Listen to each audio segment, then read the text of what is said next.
তো এতটা সব ধান সিদ্ধ করে ফেলেছে।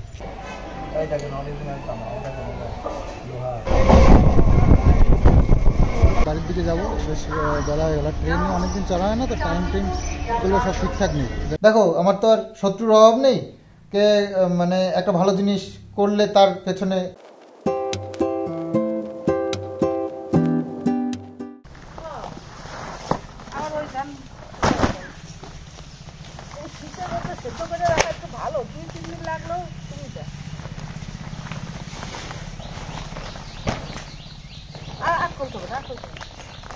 হবে নাকি?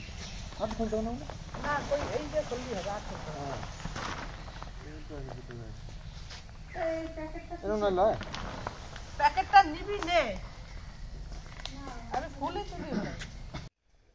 তো সকাল থেকে ধান সিদ্ধ করার বন্দোবস্ত চলছে। এই যে জায়গা করা হলো এখানে ভেজানোর জন্য, ওই ড্রামে দেওয়া খুব সমস্যা, তো সেই কারণে এই জায়গায় দেওয়া হলো। এখানে অসুবিধা নেই, এখানে অনেক দেওয়া যাবে আর কি। তো তোলাও একটা সমস্যা থাকে, আর ওখানে নিয়ে ঢেলে দিলাম, হয়ে গেল। এই যে আমাদের এগুলো কিন্তু সরু ধান, মানে মিনিকেট চাল হবে আর কি। তো সকালবেলা রান্নাবান্না কমপ্লিট করে নিয়েছে, কারণ আমি বাবু একটু যাব কলকাতাতে, তো সেই কারণে সকাল সকাল রান্না করেছে আর সব করেছে। এখন ফ্রি আছে, তো বসে করছে। আমরা যাবো হচ্ছে গিয়ে 10টার ট্রেনে যাওয়ার প্ল্যানিং আছে, দেখি তো কখন বেরোতে পারি। খাওয়া দাওয়া করে বেরোতে, বাবু গেছে কিষাণুকে নিয়ে স্কুলে, আসুক আর আমি ততক্ষণে ভিডিওটাও আমার রেডি হয়ে যাবে এখানে, তো তারপরে বেরিয়ে পড়বো বাবু আসলেই। তো শীতের সকাল খুব সুন্দর লাগছে, একদম ঝকমকে রোদ্দুর, আর কাজেও এনার্জি আসে ভালো।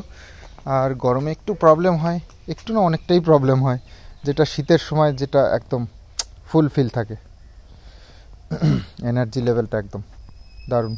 তো যাই হোক, এইসব কাঠ সব জোগাড় করেছে মা, এগুলো দিয়ে জাল দেওয়া হবে।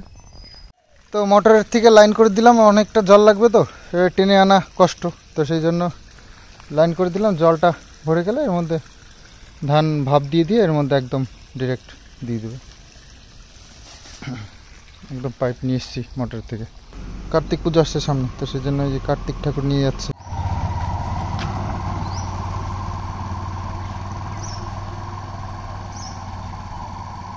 তো স্নান করে একদম জামা কাপড় পরে রেডি হয়ে গেছি। আমাকে ওই যেতে হবে আর কি কলকাতায়, বললাম তোমাদেরকে।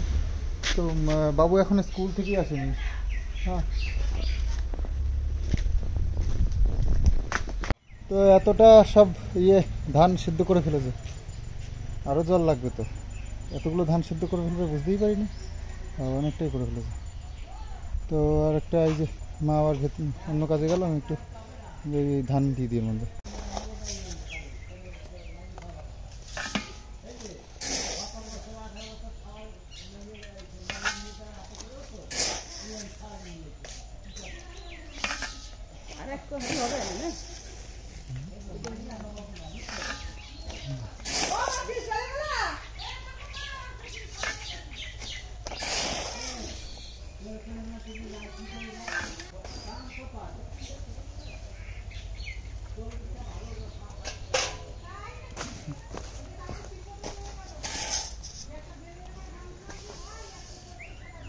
তো চলে এসেছি বাতকুল্লা রেল স্টেশন, তো ট্রেনে করে যাচ্ছি আমি আর বাবু। তো তাড়াহুড়ো করে বেরিয়ে চলে এসেছি, আর বাবু আসার সঙ্গে সঙ্গে রেডি হয়েছে, বেরিয়ে এসেছি। চলো, তো এখানে আংটি সব বিক্রি করছে। তো বাবু বলছে আমার একটা তামার আংটির প্রয়োজন, তো এনারা সব পিটিয়ে বানায় হাতে, তামার আংটি নিচ্ছে একটা।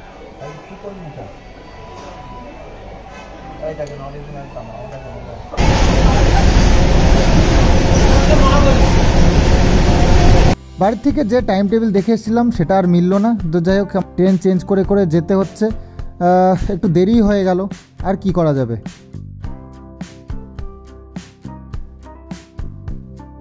বেলা বেশ অনেকটাই হয়ে গেল, খিদেও পেয়ে গেছে। কি খাবো ভাবছিলাম, যেহেতু শনিবার নিরামিষ খেতে হবে। তো একটা দোকানে পেলাম কচুরি আর তরকারি, এগুলো তো নিরামিষ ছিল, খেয়ে নিলাম।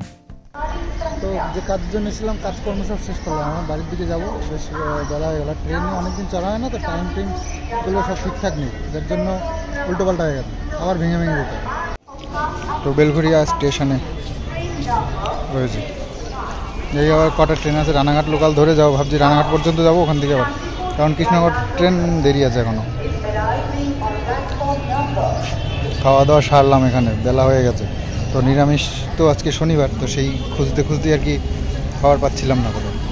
তো বাড়ি ফিরতে ফিরতে হয়ে গেল বেশ রাত্রির, এখন বাড়ির দিকে যাচ্ছি। বাইকে আছি আমি আর বাবু, তো শীতের জামা কাপড় নিয়ে যাইনি, একটু কষ্টই হলো আর কি। তো চলে এসেছি বাড়িতে। ও কিষানের জন্য কত খাবার, দেখো দেখো দেখো দেখো, কিষানের নিতেই পারছে না এত খাবার, সব খাবার নিয়ে এসেছি, ট্রেনের সব খাবার নিয়ে এসেছি। পড়াশুনো করছিল, তাই তো, ভালো ছেলে। তুমি তো বললাম দাঁত ভেঙে যাচ্ছে, তাই বললাম কই কোন দাঁতটা, তারপর তুমি দেখালা। এগুলোর নাম জানো কি? ওইগুলোর নাম কি জানো?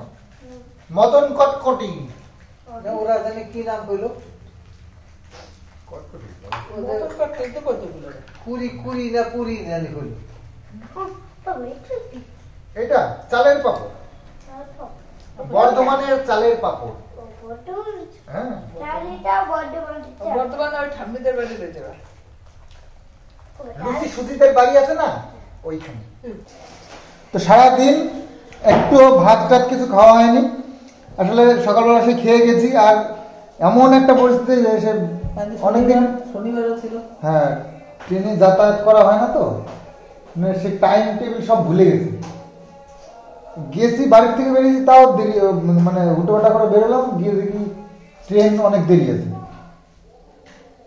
তারপরে সে দাঁড়িয়ে বসেছিলাম কতক্ষণ বাতকুল্লায়, তারপরে রানাঘাট লোকালে উঠলাম, রানাঘাটের থেকে আবার গেলাম, আর একটা ট্রেন পাল্টালাম, আসার সময়ও দেয় ডাইরেক্ট ট্রেন পাইনি, খুব হ্যারাসমেন্ট হয়েছে, কেউ পাল্টে পাল্টে এসেছি, আসার সময় তো 3বার ট্রেন পাল্টেছি। হ্যাঁ, ব্যারাকপুর কোনো ট্রেনই দাঁড়ায় না বেলগড়িয়াতে, বেলগড়িয়াতে বিকেলবেলায় কোনো কৃষ্ণনগর লোকাল দাঁড়াই না। তারপর বেলগড়িয়া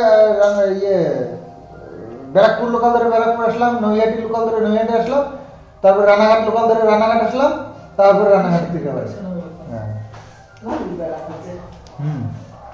সমস্যা কি হলো, ওই ট্রেন আসলে না ওই ফ্লাইওভার পার হয়ে যাওয়ার মতো হয়ে গেছে, ওই ফ্লাইওভার পার হওয়াটাই না কষ্ট।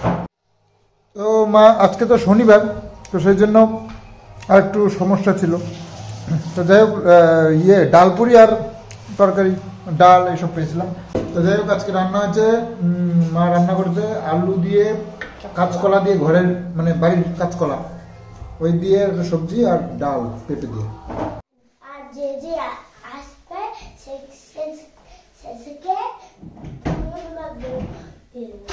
চুপ করো। রং করবে।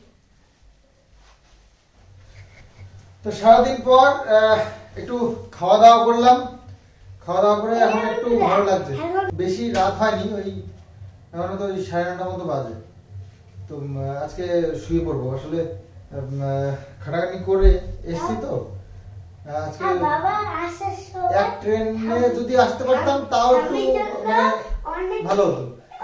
তারপরে আবার দেখো এই ধান ভাপ দিয়েছে, সেই ধানগুলো আবার সিদ্ধ করতে হবে, মায়ের চিন্তা রয়েছে কখন ঘুম ভাঙবে, তো জানি না অর্ধেক রাত্রে উঠে শুরু করবে কিনা, মায়ের তো বলা যায় না, অর্ধেক রাত্রে উঠে হয়তো শুরু করে দেবে। তো যাই হোক ওই জন্য সকাল সকাল আর কি ঘুমানোর দরকার, আর আমারও আর শরীরে পারছে না, হাত পা ব্যথা করছে, অনেক দিন পর তো, আর গেলাম ট্রেন জার্নি করলাম এতটা, তো এই আর কি। আর তারপরে ট্রেন জার্নিও অতটা সমস্যা তো নেই, বারবার এই ট্রেন চেঞ্জ করা একটা সমস্যা। আর যাই হোক তোমাদেরকে যে সেরমভাবে কিছু ডিটেলসে বলিনি, দেখো আমার তো আর শত্রুর অভাব নেই, কে মানে একটা ভালো জিনিস করলে তার পেছনে মানে কাটি করার জন্য অনেক লোক আছে আমার, তো সেই কারণে অবশ্যই জানতে পারবে সময় আসুক, কি করছি না করছি, কি করতে চাইছি বা কি হচ্ছে, সবই জানতে পারবে, শুধু সময়ের অপেক্ষা। আমার প্রিয় মানুষগুলো আমার জন্য সব সময় ভালো কিছুই ঠাকুরের কাছে প্রার্থনা করে আমার জন্য, তো সেটা অবশ্যই আমার অনেক অনেক গর্বের, যে শুধু আমার খারাপ চাওয়ারও লোক নেই, তার থেকে অনেক বেশি আছে আমাকে আমার ভালো চায় যারা, আমার ভালো হোক সেটা চায়, বা আমি ভালো কিছু করি সেটা চায়। তো যাই হোক, তাদের আশীর্বাদেই আমার আশা করছি আগামীতে যেটা চাইছি বা যেটা করছি তাতে সফলতা পাবো।